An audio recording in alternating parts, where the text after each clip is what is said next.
Le Nouvel Esprit Public, Philippe Meyer, bonjour.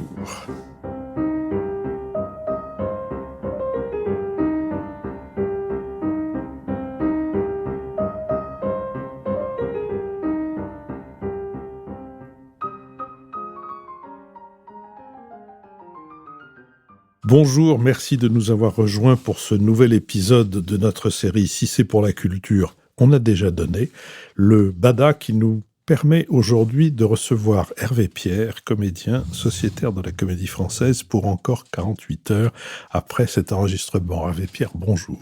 Bonjour.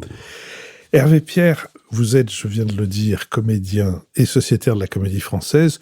Juste avant que nous remontions un peu dans le temps, un mot pour dire que cet enregistrement a un caractère historique, le moins qu'on puisse dire, puisque donc il est réalisé 2 jours avant que vous montiez pour la dernière fois, enfin en tout cas prévisible, sur la scène de la Comédie Française pour y interpréter la vie de Galilée de Bertolt Brecht. Oui, je suis même déjà ex. Depuis le 25 juillet, je suis un ex-sociétaire de la Comédie Française. Et j'ai été réengagé pour jouer 25 fois la vie de Galilée en tant qu'artiste auxiliaire. C'est-à-dire un contrat modeste, mais qui me permet de rendre hommage à la grande maison dans laquelle j'ai vécu pendant 15 ans. Voilà. Donc vous y étiez rentré en 2007. Oui. Mais vous n'êtes pas le premier à avoir été dans cette situation, après avoir été sociétaire, de vous retrouver artiste auxiliaire. Je me souviens de Michel Robin, qui était, quand il jouait Les Trois Sœurs, qui était dans cette situation. Et Michel Robin était un homme délicieux. Évoquer sa mémoire est un plaisir. Et Michel Robin, à qui j'avais demandé ce que ça faisait d'être passé de son statut précédent à celui d'artiste auxiliaire, m'avait dit « Écoute, c'est un peu bizarre parce que on regarde la feuille de service, on est tout en bas, et puis après on reçoit sa feuille de paye et c'est pas du tout la même chose. » Et oui, même la fiche de paye n'est plus déposée dans mon casier, en fait. La fiche de paye, je la reçois à la maison.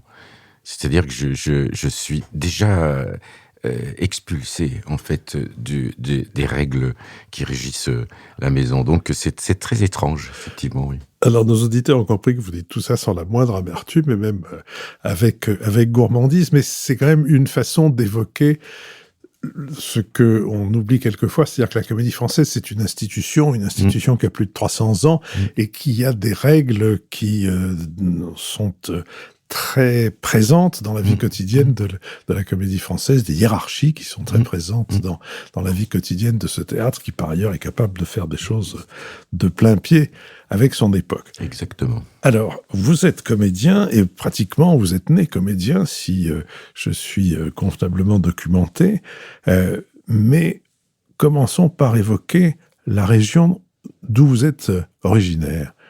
Vous venez du Haut-Doubs. Oui, du Haut-Doubs. Alors, dans la hauteur du département du Doubs, sur les plateaux qui bordent la frontière suisse, qui sont adossés à la montagne du Jura. C'est pour ça d'ailleurs que Mout, et qui est au bout des plateaux du Haut-Doubs, est la petite ville qui est la plus froide de France, qu'on appelle la petite Sibérie, parce que les vents du nord viennent en fait glisser sur les plateaux et puis s'écrasent contre la montagne du Jura, et donc ce congélateur là qui se crée à Mout fait que c'est la petite Sibérie. Moi je suis né là où on fait la saucisse, de Morteau, n'est-ce pas? À Morteau, donc où j'ai passé mon enfance entre le jambon fumé et la salade, et puis la saucisse de Morteau, le comté, bien évidemment, et puis donc une région qui est plutôt agricole, autour de la vache de Montbéliard, Arras-Montbéliarde. Et puis mes parents qui étaient eux dans l'industrie horlogère, puisque Morteau, et puis il y avait un bassin comme ça horloger qui passe de Morteau même jusqu'à Besançon en fait, puisqu'il y a le grand conflit de Lippe et tout ça, c'est Besançon, et puis ça passait en Suisse. Voilà, il y a tout un coin là. Au moment de la révolution du mouvement à quartz, les Suisses ont su s'adapter à cette révolution, c'est-à-dire qu'ils ont supprimé la montre de moyenne gamme pour faire de la montre jetable et de la montre très haut de gamme. En France, on est resté sur la moyenne. Et donc, ces usines ont fermé au fur et à mesure. Donc, mes parents étaient ouvriers dans l'horlogerie. Et puis, à un moment, ils ont été obligés de vendre la maison qu'ils avaient construite pour acheter un commerce d'horlogerie-bijouterie dans la Nièvre, là où maintenant, j'ai trouvé ma nouvelle campagne. Et c'est donc, pas très chaud non plus. Non, c'est pas très chaud. Mais d'ailleurs, là où j'habite, le hameau dans lequel je vis, j'ai entendu dire qu'on appelait aussi la petite Sibérie. Donc je me dis que finalement, il y a une constante. De Sibérie en Sibérie. La tradition horlogère dont vous parlez dans cette région du Haut-Doubs, c'est une tradition horlogère donc de petites usines. C'est pas l'époque où on était paysan le jour et ouvrier le soir chez soi. Non, c'est-à-dire que, mais en même temps, d'une certaine manière, ça a été la conséquence de ça. C'est-à-dire qu'au XVIIe siècle, les manufacturiers suisses, en fait, apportaient en automne de la tâche à accomplir aux paysans, et ils faisaient ce qu'on appelait le travail à la fenêtre. Pendant quelques heures, ils avaient la possibilité de travailler à fabriquer des pièces. Et au printemps, ils rendaient en fait ce travail aux manufacturiers suisses. Et puis, au XIXe siècle, effectivement, il y a eu là la construction en fait de manufactures sur place. Et donc, ce sont les filles et fils, souvent d'agriculteurs, qui ont quitté l'exploitation et qui sont venus en fait travailler dans ces usines. Et donc, dans mon village, il y avait en fait cette cohabitation constante entre deux mondes, celui agricole et ouvrier, et avec deux identités même politiques. Il y avait les rouges et les blancs. Et donc, j'ai vécu toute mon enfance entre ces deux pôles. Et c'était très étonnant de voir comment, à certains moments, ces deux mondes se rassemblaient, en fait. Mais autrement, ils avaient leur musique, leur gymnastique, tout était divisé en deux. Oui, c'est l'époque où il y avait l'école sans Dieu et l'école avec Dieu. Exactement. Et 1905, dans mon village, ça a été chaud. Hein. La séparation de l'Église et de l'État, ça a été chaud. Le personnel municipal, le maire, on refusait d'enlever les crucifix dans les écoles. Ça a été compliqué, ça c'est sûr. C'était une opposition, c'est une époque où tout était en double. Le cinéma était en double, il y avait le cinéma catholique, le cinéma laïque, le patron laïque, le patron, etc. Même jusqu'aux équipes de foot dans certains endroits. Exactement. C'était comme ça chez vous. Oui. C'était comme ça chez vous. Mais dans un pays où c'est la religion catholique qui domine. Oui, absolument. Et donc on peut être à la fois catholique et laïque, ou catholique et clérical. Oui, mais mes parents, par exemple, étaient des chrétiens de gauche. Voilà, ils ont été très engagés, investis sur Vatican II. Enfin, ils avaient cette relation à la religion comme étant d'abord un engagement vis-à-vis des autres, de comment, au bout du compte, on se rassemble et on fait communauté.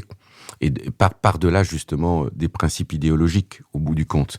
Et ils étaient, justement, très engagés dans ce qu'il y a de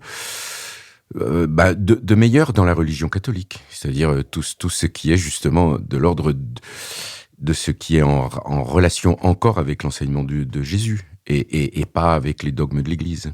Donc, c'est des personnes qui effectivement ont généré dans mon enfance des valeurs sur lesquelles je suis encore très fortement ancré, voilà. Qui sont des valeurs, j'allais dire, de rassemblement, dans lesquelles on cherche ce qui peut rassembler. Et vous avez parlé tout à l'heure de la division à l'intérieur de votre village. Pardon. C'est joli ça aussi. Hein. Entre les rouges le yin et le yang. Et donc entre les rouges et les blancs, et aussi vous avez parlé de moments de rassemblement. Quels étaient ces moments de rassemblement où on refaisait société et où les rouges et les blancs oubliaient qu'ils étaient rouges et qu'ils étaient blancs? Il y avait des choses qui étaient induites par le curé, parce que bizarrement en fait, mon curé Fernand Kéry, il s'appelait. Et il avait une passion, c'était en fait le cinéma. Et au moment de la guerre, il a rencontré un un décorateur qui habitait Morteau, mais qui travaillait à Besançon, au théâtre de Besançon. Ce théâtre qui a été conçu par Ledoux, par le grand architecte de la Saline d'Arquesnan.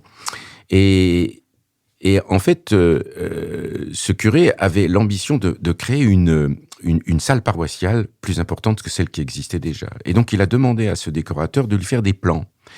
Ce décorateur, impressionné par Ledoux, lui a fait des plans d'une petite salle avec un orchestre, corbeille, loge, une scène avec une fosse d'orchestre, des cintres, etc.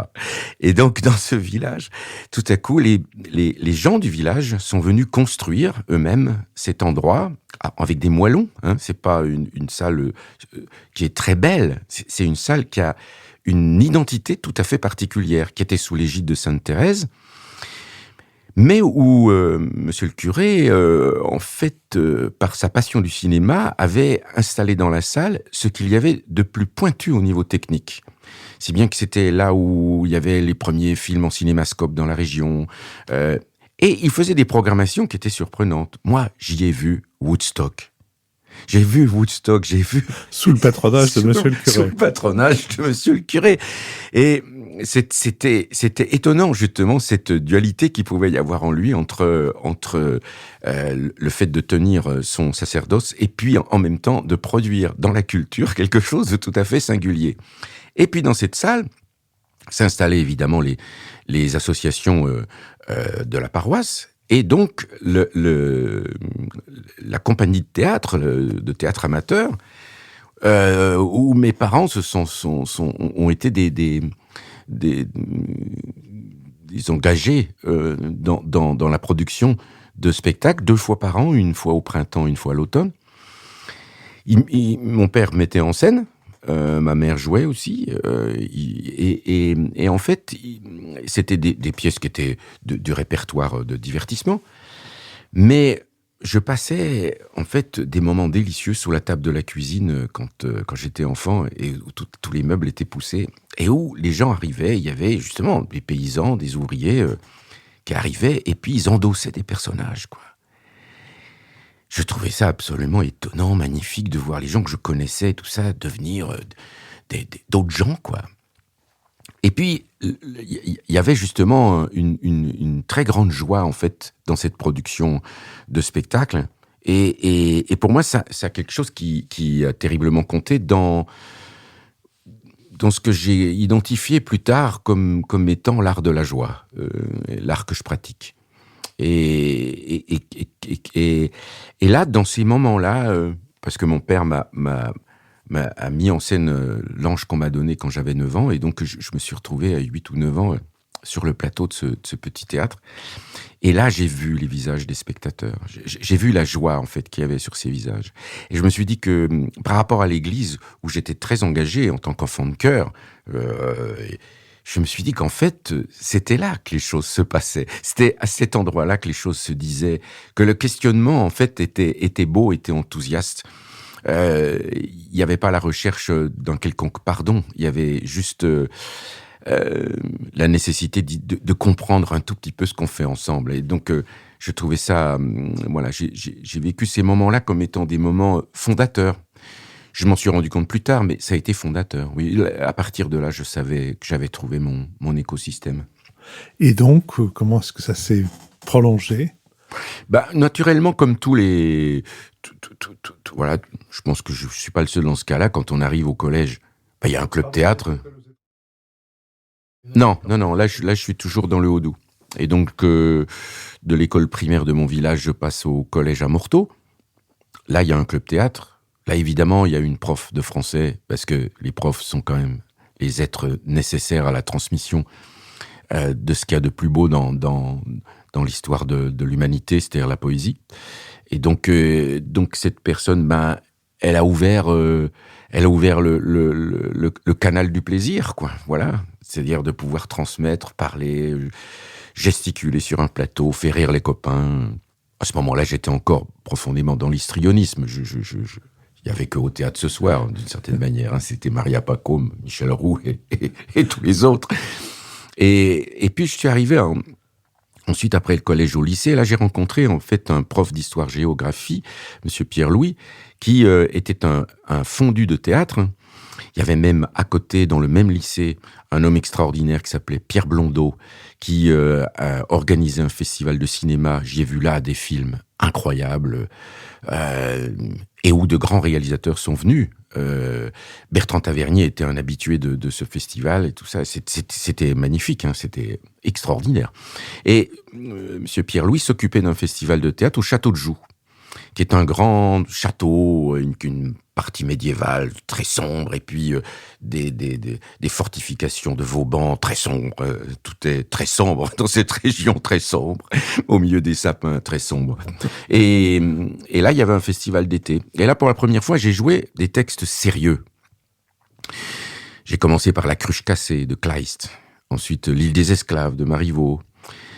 Et puis, il était passionné par le théâtre d'Ariane Nouchkine, et donc il écrivait lui-même à ce moment des spectacles liés aussi à l'histoire du château, donc un spectacle sur Mirabeau, Toussaint Louverture, qui avait été enfermé dans ce château. Et puis, l'histoire de l'absinthe, puisque Pontarlier était un haut lieu de la fabrication de l'absinthe. Donc, les raisons pourquoi en 14 on interdit l'absinthe, et qu'on favorise les lobbies du vin rouge du Languedoc-Roussillon. Et toutes ces questions-là étaient... Moi, à ce moment-là, je m'ouvrais à un monde que je ne connaissais pas, au bout du compte, qui va après se développer dans les 3 années d'apprentissage que je vais faire à l'École du Théâtre National de Strasbourg, et des gens que je vais rencontrer comme Jean-Louis Ourdin, qui va continuer à me transmettre que être acteur, c'est aussi être citoyen. Et c'est, je pense, à Pontarlier, puis ensuite à l'école du TNS, que cette conscience-là, en fait, de l'importance de la citoyenneté de l'acteur, qu'on monte pas sur un plateau de manière impunie, s'est développé, s'est installé pour moi. Voilà. Alors, on viendra presque tout de suite à Strasbourg, à Ourdin et à quelques autres, mais juste un mot pour clore cette première séquence, la séquence des initiations, de la formation et de l'éclosion du papillon. Le cinéma, vous venez de le dire, vous avez progressivement vu de plus en plus de choses différentes, depuis la salle de votre curé à Woodstock jusque à ce festival monté quand vous étiez au lycée. Mais au théâtre, où est-ce que vous voyiez du théâtre à cette époque, si vous en voyiez? Autrement, vous avez parlé au théâtre ce soir, mais au théâtre, le vrai, celui avec des acteurs sur une scène. C'est vrai qu'il y avait relativement peu de choses, mais il y avait le Centre dramatique de Franche-Comté. C'était Monsieur André Méral qui le dirigeait à cette époque-là. Et donc il venait jouer au lycée de Pontarlier. Il venait représenter des spectacles. Ça a été là aussi la première fois en fait que je voyais. Je me souviens du Brave soldat Schweik. Et je me souviens que c'était Paul Le Person qui jouait. Ouais. Et donc c'était très émouvant en fait là aussi de prendre conscience que le théâtre racontait des choses profondes sur l'humanité. Et puis ce professeur Pierre-Louis m'a emmené un jour. Il y avait à la Chaux-de-Fonds, juste de l'autre côté de la frontière, puisque en fait il était plus facile depuis chez moi d'aller au Locle ou à la Chaux-de-Fonds ou à la piscine ou au théâtre que même d'aller à Pontarlier qui était à 30 km. Et donc là il y avait à la Chaux-de-Fonds une biennale de théâtre organisée par le Théâtre populaire roman, et là il m'emmène voir La Cagnotte de la Biche, monté et mis en scène par Jean-Pierre Vincent, avec toute une bande d'acteurs, dont les acteurs de Strasbourg. C'était en fait un spectacle qu'il avait fait en collaboration avec le théâtre de Hubert Gignoux, quoi, en fait.